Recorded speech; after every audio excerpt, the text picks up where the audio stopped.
Mas masarap si ex kesa sa asawa ko.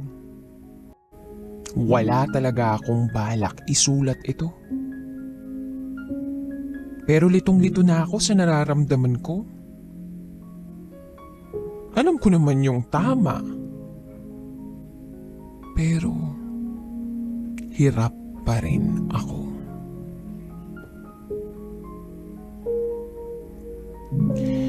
Itago mo ako sa pangalang Chichay. Year 2016. Kasagsagan ng paggamit ng computer shop. Uso ang Dota, LOL, at kung ano pang laro. Aminado naman ako na hindi ako mahilig maglaro ng mga computer games. Sadyang napapatambay lang ako doon kung gagawa ng assignment at kung may i-research ako na requirement sa school.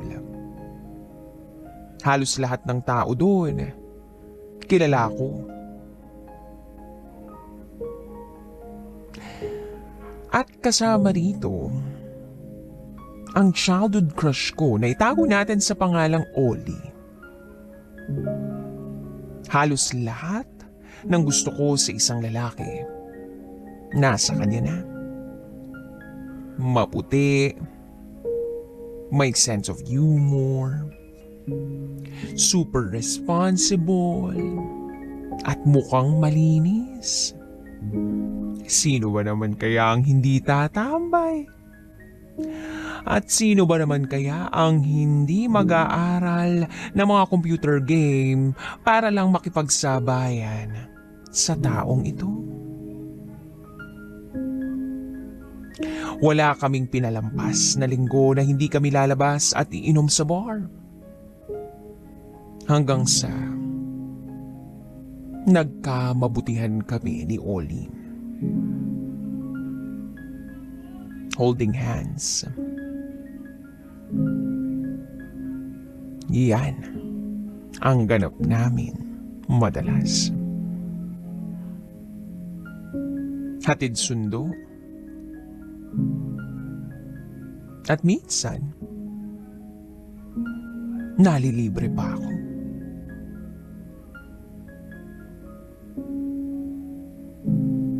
Kaya lang, kahit ang dami naming sweet moments, kapag magkasama kami, hindi namin napag-uusapan kung meron ba kaming feelings sa isa't isa. Or, kailan lang yun bilang siya ay lalaki.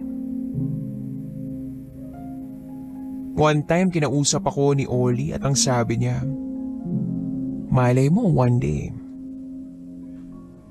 makatapos ka ng pag-aaral at maging tayo. DJ Rocky, aaminin ko, kinilig ako nun. And besides, para na nga kami. Kasi, bukod sa nag-holding hands kami, naghahalikan din kami. I was 18 that time, and he was 22.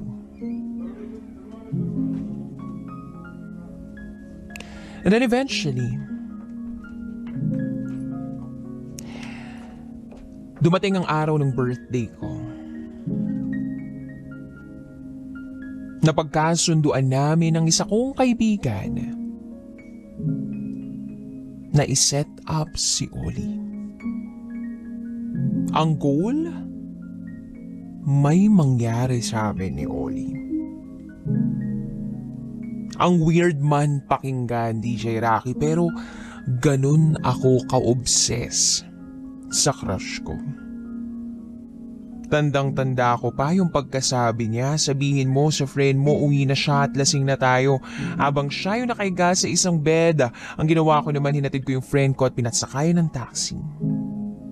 Pagpasok ko ng pinto, sabi niya, patayin mo yung ilaw. Tapos,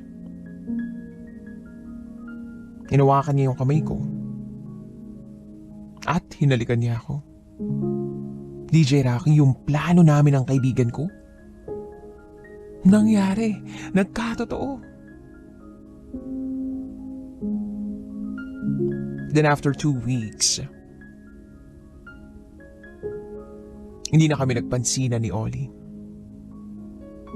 Dahil nalaman ko nagka-girlfriend na siya. At yung girlfriend niya, kapitbahay namin. Wala akong ibang magawa kundi umiyak lang nun. Ang sakit. Yung tipong ako na yung babae, ako na yung dumiskarte, ako na yung lumandi, pero hindi pa rin ako ang nagwagi. After a couple of years, graduate na ako. Nagka-work na rin. At meron ng boyfriend for 5 years. Year 2021, nabalitaan ko nagkaroon na si Ollie ng anak. Kinasal na rin. Well, nang malaman ko yun, hindi naman ako nagulat. Pero hindi ko maikakaila na nasaktan ako. Naalala ko tuloy yung sinabi niya dati. Mag-aral lang ako at may chance na maging kami. Ang dami kong mga tanong. Pero isinantabi ko na lang kasi sabi ko, focus lang ako sa future ko at syempre sa boyfriend ko.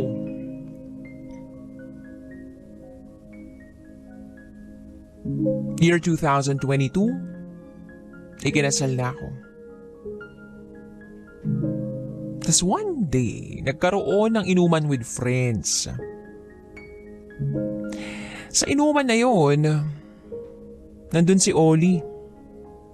Ilang beses ko siyang nahuling tumitingin sa akin. Tapos, meron siyang mga binulong doon sa katabi niya. Na halos marinig ko. Sabi niya, pre, hatid mo muna siya sa bayan nila bago kayo dumiretso pa uwi. Nang marinig ko yun, sabi ko, ay inaalala pa ako nito. May care pa to sa akin. At habang lumilipas ang oras na magkasama kami, ng gabing iyon, ramdam kong may feelings pa ako para sa kanya. Kinabukasan, nag-usap kami sa chat. Ramdam ko na kailangang magkausap kami kaya sinabihan ko na siya. Ollie, please, gusto ko ng closure.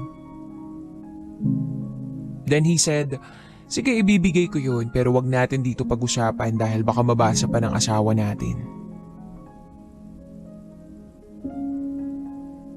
Year 2024, nagkaroon uli ng session sa inuman. Nagbakasyon ang pamilya ni Ollie sa probinsya. Ganon din ang asawa ko since nasa abroad siya.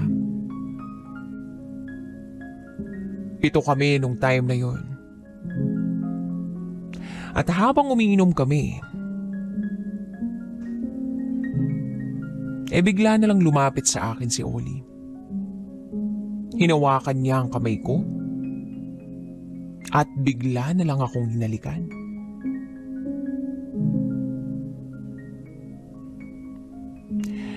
Lasing na halos ang lahat nung time na iyon. Busy na sa pagtulog. Hanggang sa binuhat niya na ako.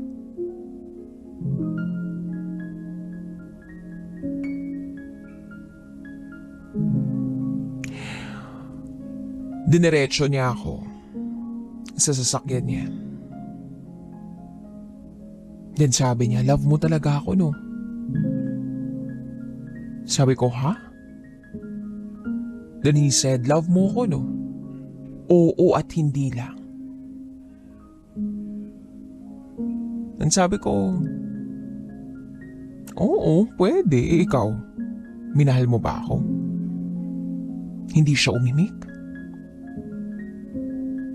Noong oras na yun, pakiramdam ko wala siyang balak mag-explain sa lahat ng nangyari sa amin. And then, nag-drive na siya. Pagkarating namin sa bahay, hinalikan na niya ako. Tinanong niya ako kung excited ba ako. And then sabi ko, oo. Then sabi niya ako nang bahala sa lahat. So to cut the long story short, may nangyari sa amin. That time, iba yung feelings, iba yung pagka-intimate namin. Sobrang damang-dama ko. Yung parang gustong-gusto nyo, yung nag-e-enjoy kayo, yung gigil ba? Yung sarap na ibang-iba. Ibang-iba siya sa asawa ko at alam kong ganun din ang pakiramdam niya sa akin. After mangyari lahat ng yun, kinuha ko yung t-shirt ko at yung underwear ko. Sinuot ko at humiga ako. Sumandal siya sa kamay ko and then after a minute, kinuha niya na yung pants ko at siya nang nagsuot sa akin nun. Nung time na yun, napapamura talaga ako. Ano to?